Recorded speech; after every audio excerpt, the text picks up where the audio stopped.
Je sais que tantôt, il me semblait que vous avez dit que pour un VN2222, la tension de seuil était d'environ 2 volts, typiquement. Mais dans le laboratoire, je crois que il a mis la tension, mais je ne sais pas comment ça marche les modèles Spice, là, mais je pense qu'il l'a mis à 1,6 volts, la tension de seuil. Fait que je ne sais pas s'il y avait une raison pourquoi il l'avait mis un petit peu plus bas. Est-ce que c'est pour faciliter les calculs ou c'est Euh, je dirais non. Maintenant, c'est peut-être un cas classique où la main droite et la main gauche ne sont pas tout à fait synchronisées. Mais écoutez, euh, moi, comme je n'ai pas la prétention d'être zéro erreur, je vais aller ici. Et le modèle qu'on vous propose, c'est Nader qui le propose.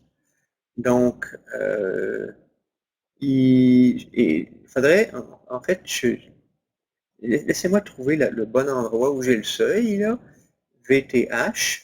Donc, vous voyez ici, j'ai 1 et j'ai 3. Qu'est-ce que je vais prendre comme seuil? Je peux prendre le milieu de l'intervalle. Je vais aller ici, d'accord? Vous me poussez à réfléchir, là, donc c'est une bonne question. Donc, je m'en vais ici. Observez que le seuil typique n'est pas spécifié. Je vais vous partager une expérience de vieux ingénieur. Très, très souvent, quand on vous spécifie un intervalle du type min et max, la bonne valeur pour le typique va être la moyenne géométrique entre les deux. Donc, un peu comme une somme des carrés, mais je n'ai pas la réponse. Hein. Je ne sais pas de où Nader a pris le modèle. Je suppose qu'il l'a pris en ligne. Puis pourquoi prendre 1,6?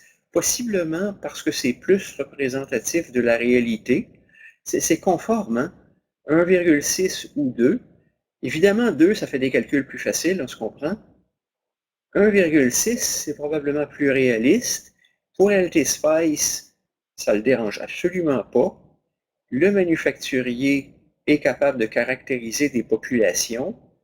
Et pourquoi, pourquoi j'aurais un min à 1, une question, et là encore une fois, vous avez des questions géniales. Est-ce que je peux vous dire le genre de considération très réelle que l'on a là? Est-ce que ma distribution est une gaussienne tronquée entre 1 et 3? Si c'était une gaussienne tronquée, la moyenne serait à 2. Cependant, je ne suis pas le manufacturier de ce transistor. Et puis en passant, je l'ai dit dans le module, il y a à peu près 20 manufacturiers qui commercialisent des VN2222, qui est une norme JEDEC. Ce qui est publié, c'est 1 et 3. N'importe quoi entre 1.6 ou 2, ce serait un VN2222 légal. Je peux maintenant passer à un autre niveau. Je peux vous dire, c'est un peu comme pourquoi tu te plains si le condensateur est plus gros, pourquoi tu te plains si le seuil est plus bas. Tu es supposé être content que le seuil soit plus bas parce que ton transistor a besoin de moins de tension pour opérer. Il est plus facilement exploitable à la sortie d'un microprocesseur moderne. Une chose que je peux dire, là, je suis en train de faire exploser ta question, là, et les technologies microélectroniques avancées qui sont faites avec des technologies avancées, souvent, sont limitées à VDD maximum de 2,5 volts. C'est beaucoup plus confortable que le VN2222 est un VTH typique de 1.6. Il serait plus exploitable avec un microprocesseur limité à 2.5 en tension d'alimentation ou avec un FPGA. Donc, je ne sais pas de où Nader a pris le modèle, s'il l'a pris en ligne. Je te propose, repose la même question à Nader. Nader, où as-tu pris le modèle? Je ne sais pas où il a pris le modèle. OK. Donc, Ça l'a- c'est une question à 100 piastres que tu viens de poser là, puis c'est une question très, très riche. Et puis, on peut très bien imaginer qu'au fil du temps, le VN2222 évolue pour avoir un min de 1, un typique de 1.2. Puis toi, comme client, comme usager, comme utilisateur qui achète des 2222, tu ne devrais qu'applaudir à ça. D'accord? D'accord. OK. C'est bon. Bonne question. Super bonne question. OK. Mais j'aurais une autre question aussi. Cette fois-ci, c'est par rapport au GM du transistor.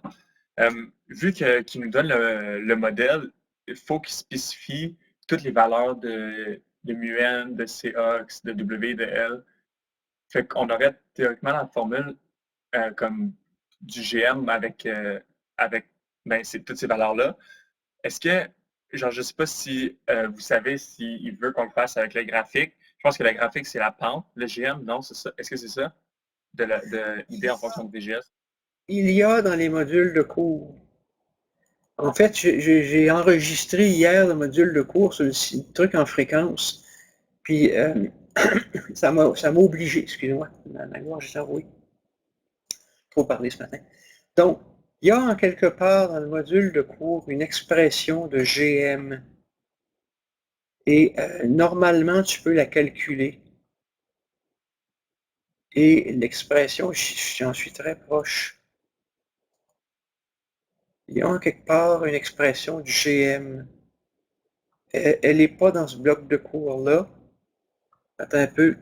Je ne veux pas te dire une bêtise. Va dans le module introduction. Et il y a une point, si tu veux. Le GM est jamais donné. Et pourquoi?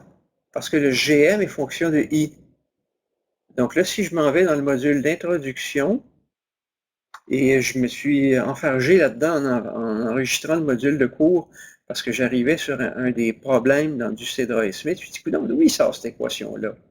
Parce que non, je ne les ai pas toutes en mémoire dans ma tête. Donc, GM, où est GM, où est GM? Je suis en train de la chercher, d'accord? Je suis en train de la chercher pour toi.